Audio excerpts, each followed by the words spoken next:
So welcome back to the second part of this Davinci Resolve tutorial. Today we're looking at the edit page, and I'm going to try and keep this to around 15 minutes, we'll see how well I do. So looking at the interface of the second page here, if you remember in the last tutorial we brought in a bunch of footage that now sits in our media pool, and you can see we have a slightly different interface.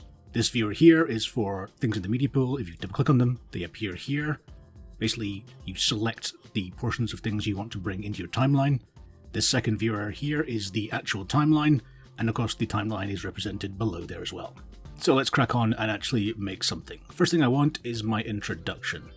And so we sorted everything, titles and credits, intro 2. I could select the portions of this that I want, but you know what? I pretty much want the whole thing. Let's click and drag onto the timeline. The timeline is actually made as an object. You can have multiple timelines if you want. What I'm going to do now is just zoom in using this plus or that slider and drag this back about 30 frames using the normal selection or just selection mode, which is A on your keyboard. Okay, let's go and get some actual footage now. So I know there's a part where we jump down. I think that'll be a good opening shot. So once I find that part, which is there in this footage, I hit I for an in point. Get down, there's an animation. And I think when it goes to white, that would be a good place for us to cut out.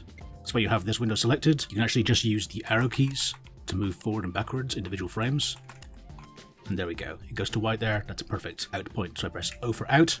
I could now drag this down onto the timeline, but what I generally do, and is generally faster, is to drag it over to this other viewer here, and you get this quick menu appearing with a whole bunch of different common editing options. One I use a lot is append to end. That simply means stick that footage that you've selected to the end of whatever's on your timeline. If I zoom back out and scroll back, you'll see that everything's all joined together now. There are no gaps or anything like that, so you can just keep on selecting bits you want, append to end, and keep moving. So let's get some more footage. Double clicking in the media pool again. Let's just close the media pool this time. Let's even resize some of the interface so you can get a better view. You know what? I like this jumping down. Nice vista, stuff like that. Let's press I for in. Drag through to the end. Maybe we let people land and run around. Oh, there. Drag over, append to end. Now what I do is I use a keyboard shortcut, which is Control and minus to zoom out. And as you can see now, we have 3 clips. So if we go to another clip, actually back to our first clip, and say, oh look, there's actually some footage I want here. Just because there's an in and out from your previous edit doesn't mean that you can't press I again for there. And after I get that frag, press out again there. It doesn't affect what happens on your timeline, but now you might be thinking, oh well, now things are a little bit out of sequence. Or maybe you just think, you know what, some action into a long shot like that isn't a good thing. That's fine. That magnet there is the snapping tool. It means that things now snap together. Things will snap to the playhead on the timeline, but also the timeline will now snap to the end of clips as well. With that there, with that selected, let's drag over. Instead of doing append to end, which would stick it down on the end here, let's say insert. And you can see, very simply, the inserts between those 2 clips. You can either press N or press that button again. Now when we're looking at this, maybe we think, you know what, after I get that kill, maybe that drags on a little bit too much. Those in and out points aren't quite where we actually want. Well, let's zoom in, and let's use a different editing tool. This is the trim edit mode. So if we'd use the normal selection mode, you'd click on the end and you'd drag, and all of a sudden you'd make the clip shorter, but you'd leave a gap. Now you could sort that gap out afterwards, but it's not very efficient. The good thing to use is this trim edit tool. You can click on either side of that edit point to select whichever clip you want. Click and hold, and now drag. What's happening is you're shortening that clip, but you're also dragging everything that's further on the timeline back down as well. Now, a lot of these tools are context sensitive, so with the trim edit tool selected, you can click on either end to do exactly what we just did, which is make that clip shorter and move everything in the timeline down, but also you can click in the middle and actually slide that clip up and down within the edit points on the timeline. It actually makes it a really powerful tool. So while I'm working, I've generally got my left hand on the keyboard, and I'm popping between 3 tools. A for the selection tool, T for the trim edit, and this last one here is B, the blade tool. Let's have a look at that. Let's have a look at this big long shot of us dropping into the game. You know what? That's quite a long shot compared to everything else. It drags on a bit. Let's shorten that down. The blade tool literally just cuts a clip into 2 clips.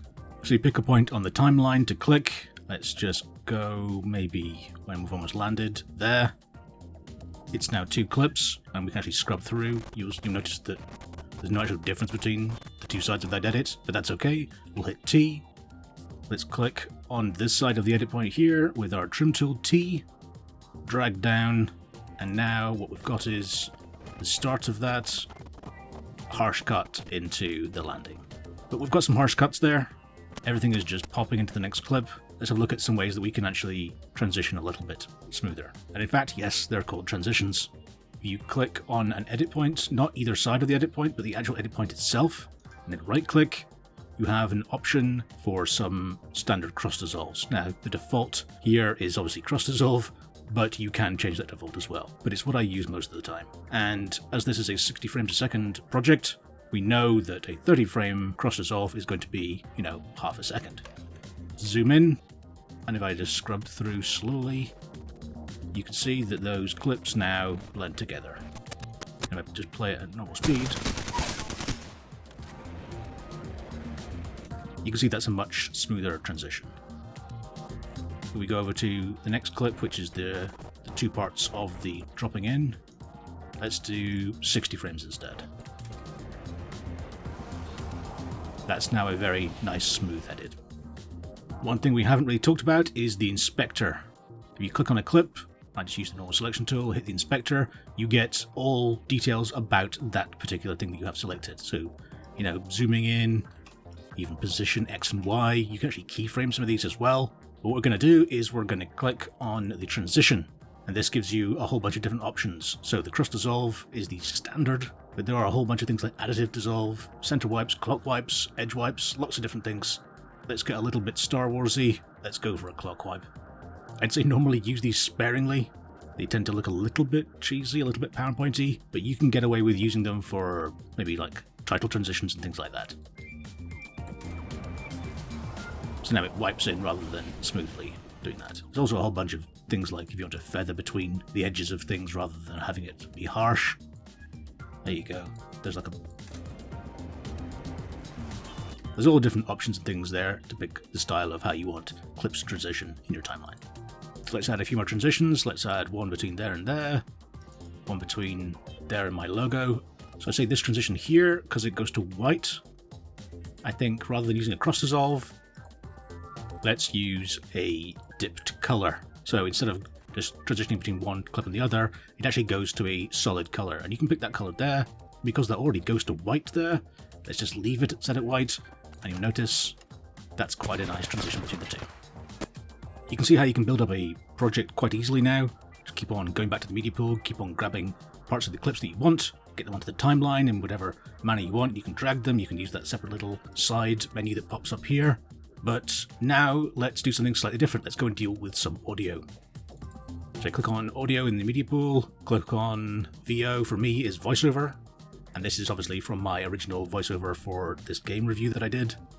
Another thing that you can use is J, K, and L on your keyboard. This applies to all the different sections of Resolve. It's familiar for other packages as well. L plays, K stops, J reverses. But also you can fast forward by hitting it twice.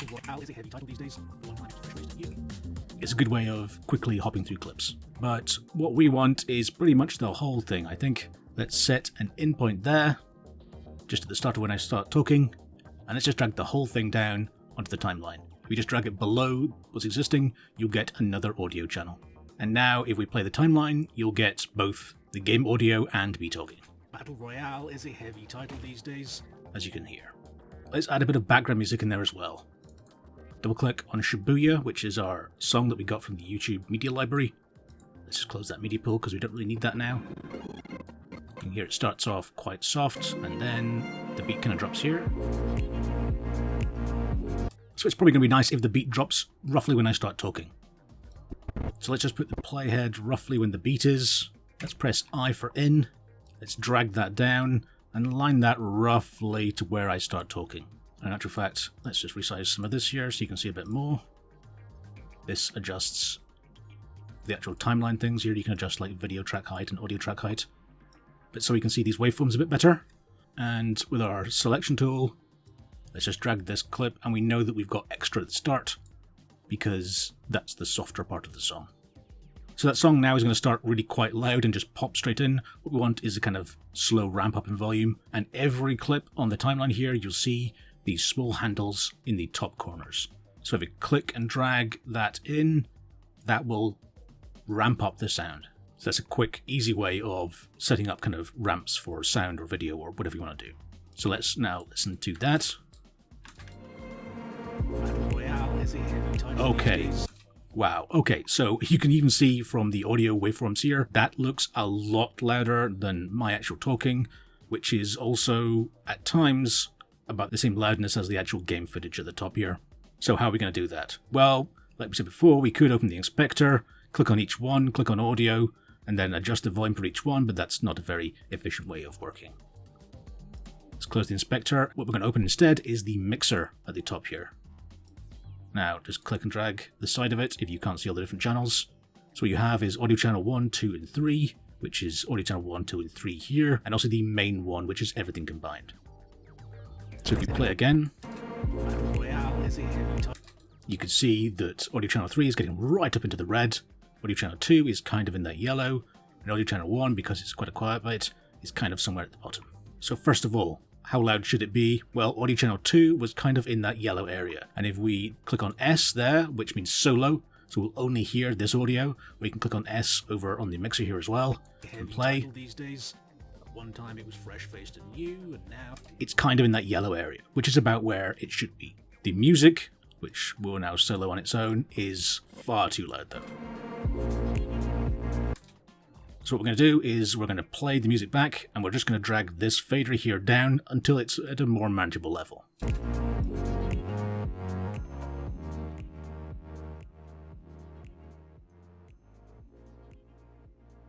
That sounds good to me. It does sound a heck of a lot quieter, but remember, this is meant to be background music. You're meant to hear both me talking and the game footage in there as well. Talking about the game footage, let's click on that. Solo it there. How loud does that get? It gets right up into the red as well.